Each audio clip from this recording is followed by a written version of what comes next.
घर साली हमरा साथ चलो देव घर देव झुमका बाली तोरा किन हे देव झुमका बाली तोरा किन हे साली हमरा साथ चलो देव घर देव नथिया पायल तोरा किन हे देव नथिया पायल तोरा किन हे डीजे क्रांति पायल तोरा किन हे पायल बोल बा देव नथिया पायल तोरा किन हे जय शिव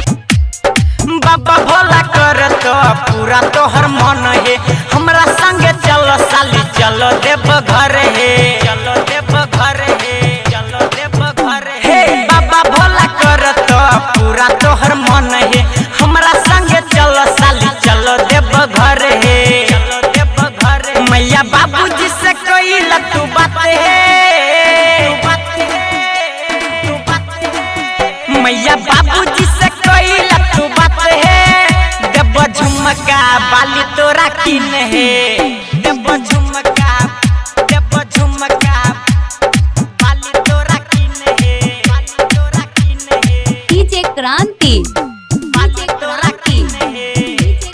बोल बा देव झुमका बाली तोरा किन है जय शिव बात कहो मन खुश करही यकीन है राइटर 20 साल के सुनली बात है हे बात कहो मन खुश करही यकीन है राइटर 20 साल के सुनली बात है मन खुश अमित 20 साल जैतो देव घर मन खुश अमित 20 साल जैतो देव घर देतो झुमका बाली तोरा किन है देव झुमका